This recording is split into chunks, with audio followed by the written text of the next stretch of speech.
एक 3 साल का बच्चा था, उसके नई शादी हुई थी, छोटा बच्चा एक और हो गया, तो दोनों को लेकर उस बच्ची, छोटी बच्ची थी, वो भी 22-1 साल की बच्ची होगी, तो उसकी बच्चे की वेदना अद्भुत अकल्पनीय।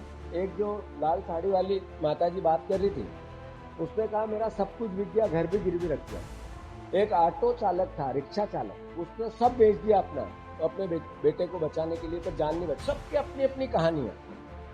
बात यह है कि जो घटना घटी उसके लिए जो मौत जिसने परोसी उसको सजा मिलनी चाहिए, और सरकार संवेदनशील है तो फिर आगे ऐसी घटना नहीं, उसके प्रयास होने चाहिए। मुख्यमंत्री के प्रयास वैसे नहीं। वो जिस दिन वहां आए कल, उसके बाद उन्होंने जिस तरीके की बातें की, जिस तरीके के डिसीजन लिए, उन्होंने 3-4 छोटे कर्मचारियों को, ड्रग के जो इंस्पेक्टर वगैरह, उनको हटा दिया। मुख्यमंत्री जी, आप स्वास्थ्य मंत्री का इस्तीफा नहीं ले सकते हो, ये मुझे पता है, आपकी इतनी कुदरत नहीं, आपके पास इतना पावर भी नहीं, पर पीएस स्वास्थ्य को तो हटा सकते हैं। आप कमिश्नर स्वास्थ्य पे तो डिसीजन कुछ ले सकते हैं, ऐसे एज ए मुख्यमंत्री उस पर तो पनिशमेंट हो सकता है। ड्रग कंट्रोलर मध्य प्रदेश, उसको तो हिसाब पूछ सकते हो। आखिर स्पष्ट हो गया कि इस दवाई के कारण, इस डोज के कारण, उसके तत्वों के कारण बच्चों की मौत हुई, तो फिर मुख्यमंत्री ने इसका क्यों नहीं किया? और फिर अल्टीमेटली आगे भी दवाइयां सरकारी हॉस्पिटलों में बिकती है, जो सैंपल वहां जाता है, वहां के जो डॉक्टर होते हैं वो वापस या भोपाल एक लैब में भेजते हैं कि इस पर्टिकुलर इतना लाट आया है दवाइयों का, तो इसमें से चेक करना, उसमें से कई रिजेक्ट होती है। हमारे मध्य प्रदेश में पिछले 3-4 साल से कोई दवाई रिजेक्ट ही नहीं, सब जो आ रहा है, मतलब तो ये व्यवस्था अद्भुत और अकल्पनीय है। मैं ज्यादा आरोप प्रत्यारोप में तो नहीं जाना चाहता, पर इतना जरूर कहना चाहता हूं कि ऐसी घटना आज से 2 साल पहले अफ्रीका में हुई, 60 बच्चे शांत हो गए थे, पूरी दुनिया में उसकी खबरें बनी थी। मध्य प्रदेश में उससे सबक नहीं लिया, हमारे प्रदेश ने उससे सबक नहीं, और यही इसी कंपनी के प्रोडक्ट वहां भी गए। दाना आना या कहीं की घटना आप सर्च करोगे तो पता लगेगी। अब इससे आगे बढ़ के जो पाप किया वो क्या किया? पोस्टमार्टम एक भी बच्चे का नहीं, और कहा बच्चों के माता पिता एग्री नहीं थे इसलिए निकला। मैंने सबसे पूछा, हमें किसी ने कहा ही नहीं कि पोस्टमार्टम करा।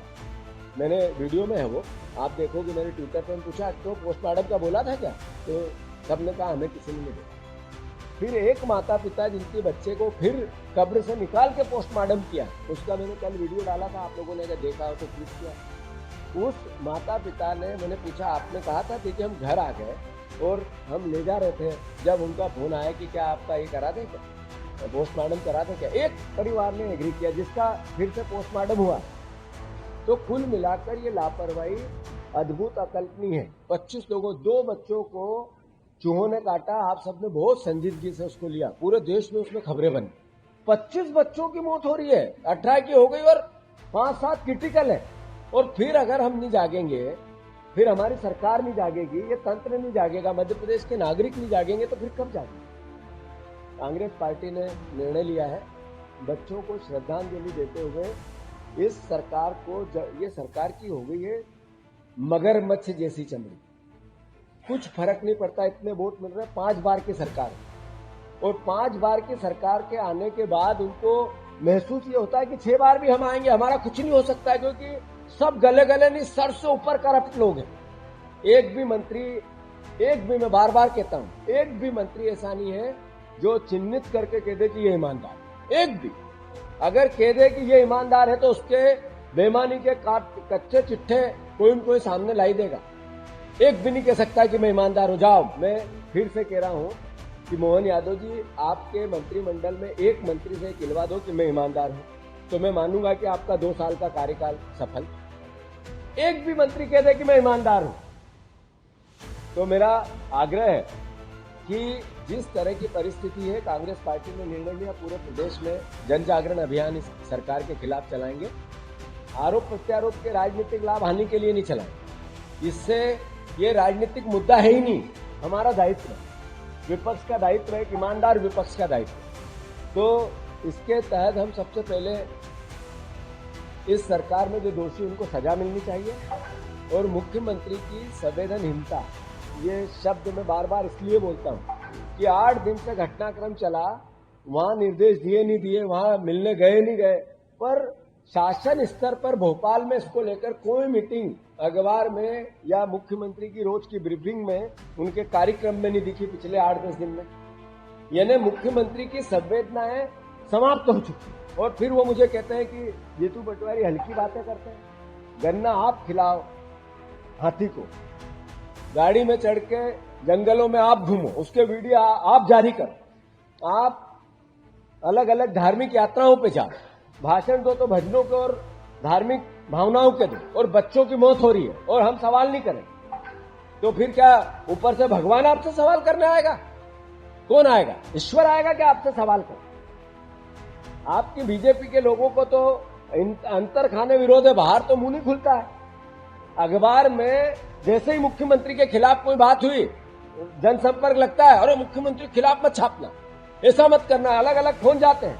तो अल्टीमेटली जो लोकतंत्र का चौथा स्तंभ है उसको आप कंट्रोल करते हो, हम बोले नहीं। और आपका जो मिली भगत सारे भ्रष्टाचारी अली बाबा 40 चोरों का जो जखीरा है वो अपनी जगह, और हम हल्की बात करते हैं, आप ही वजनदार बात करते हो। मैं अनुरोध करता हूं कि ये पूरा वीडियो नागपुर का है, हॉस्पिटल का है, ये पूरा वीडियो में चर्चा भी हुई है सबसे। मैं पूरे एक एक बच्चे से मिलकर आया, ये सारे अभिभावक, एक डॉक्टर भी खड़ा है यहीं पे, आप इनकी बात सुनो तो आपको पूरी स्थिति स्पष्ट होगी कि मैंने जो बात कही उसमें कितनी सच्चाई है। सुनो।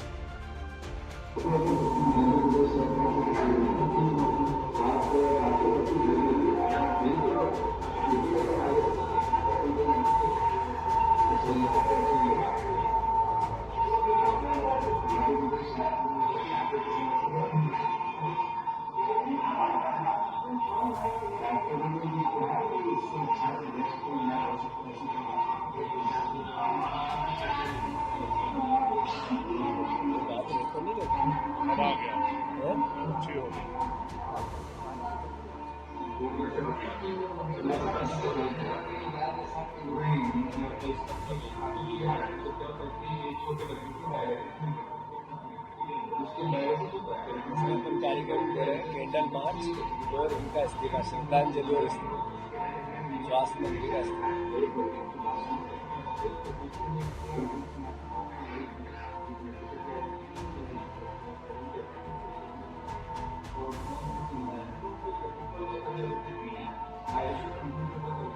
तारीख क्या रखे? कैंडल मार्च जल्दी करना पड़ेगा, कल परसों 10 तारीख को तो करवा चाहिए, 9 तारीख की रख देते हैं। 9 तारीख को सब जगह कैंडल मार्च और उनका इस्तीफे की मांग, ठीक है?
सब कॉपी करा के सरकार को ऑलरेडी दे रहे हैं, पेट पूरा बंद बना के दे रहे हैं।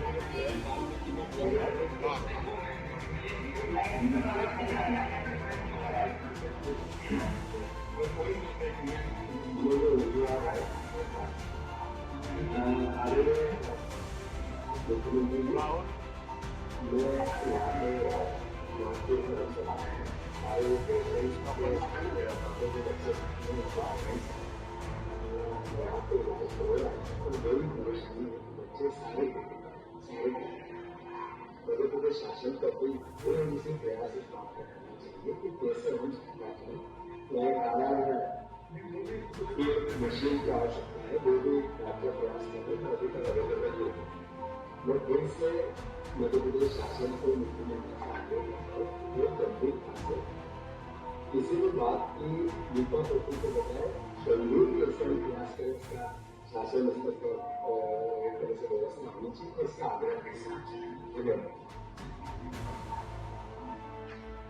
बात यह है कि आपको किसी को इनकी भावना समझ में नहीं आई हो, अभी तो मैं इसको थोड़ा फिर से करता हूँ कि जितने अभिभावक थे पहले कह रहे थे खर्चा बहुत 40,000 रुपये रोज, उनको जो डायलिसिस की बच्चों को मशीन है वो पूरे परमानेंट लगी है, जो बच्चों की एक मशीन की और आवश्यकता है जो इससे बेहतर है, वहाँ नहीं थी अवेलेबल, तो उसके लिए प्रयास जारी है। तो मुख्यमंत्री जी को प्रयास करके वो मशीन अवेलेबल वहाँ भी कराना चाहिए, शासन को करना चाहिए। उसके लिए कोई प्रयास सरकार ने कल से आज तक नहीं किया। मैंने आज सुबह भी बात की, ये डॉक्टर थे चश्मे वाले, उनसे बात की सुबह की वो मशीन अवेलेबल हुई क्या, तो कोई संतुष्टिजनक जवाब नहीं। दूसरी बात यह है कि एक चश्मे वाला एक पिता है, वो कह रहा है कि कल तक बच्चे सारे थोड़े कंट्रोल में थे, स्टेबल थे, पर आज सब वेंटिलेटर थे। मैं खुद भी देख के आया वेंटिलेटर पर, उसकी भी वीडियो है, वो मैं अभी मेरे ट्विटर पर डाल रहा हूँ। तीसरी बात यह है कि बच्चों को सब वेंटिलेटर पे तो नेचुरल है कि क्रिटिकल है, मतलब बचने की संभावना लिमिट है, ईश्वर करे सारे बच्चे बचे, पर परिस्थिति ऐसे होने के बाद भी हमारी सरकार का कोई नुमाइंदा उस हॉस्पिटल में आज भी नहीं गया। टीम बनाई कलेक्टर ने, पर टीम ने अपना काम नहीं किया, टीम कागज पे बनी, गंभीरता उन बच्चों को बचाने की सरकार की नहीं। ये भावना, इसलिए मैंने कहा है राजनीतिक भावना हो नहीं सकती है। दूसरा, डॉक्टर को, एक सोनी डॉक्टर है, उन पर पनिशमेंट हुआ, उन पर एफआईआर है। क्या उसके पीछे ग्राउंड बनाया गया मुझे नहीं पता, मेरे नॉलेज में नहीं है, पर डॉक्टर पर एफआईआर करना, डॉक्टर तो वो दवाई देगा जिसपे दवाई पे उनके तत्व लिखे रहते हैं, क्रोसिन क्यों देना है उस पर लिखा है इसलिए देना, क्यों कॉम्बिफ्लेन देना है लिखा है इसलिए देना, क्यों किसी भी बीमारी की दवाई देना है इसलिए देना। तो डॉक्टर पर एफआईआर करने के बजाय ड्रग कंट्रोलर पर एफआईआर क्यों नहीं किया? आपने उन लोगों पे क्यों नहीं की जो इस दवाइयों को, ऐसी जहरीली दवाइयों को बच्चों को पिलाने के लिए मध्य प्रदेश में घुसी कैसे? तो डॉक्टरों पर एफआईआर करना कोई समाधान नहीं। डॉक्टर एक को पनिशमेंट दे दो आप अपना चेहरा चमकाने के लिए या अपना चेहरा कालिक पुट्टी उसको छुपाने के लिए, पर अल्टीमेटली जिन पर कार्रवाई करनी चाहिए उन पे करो, डॉक्टरों को छोड़ो, डॉक्टरों का सहयोग लो। आज डॉक्टरों ने कह दिया हम हड़ताल पे जा रहे हैं, तो कल समस्या पहले बच्चों को बचाने की है, डॉक्टरों से निपटने की। प्रायोरिटी क्या है सरकार, प्राथमिकता क्या है? तो मैं फिर से आप सबसे आग्रह करता हूं, कांग्रेस पार्टी 9 तारीख को पूरे प्रदेश में एक साथ हर ब्लॉक स्तर पर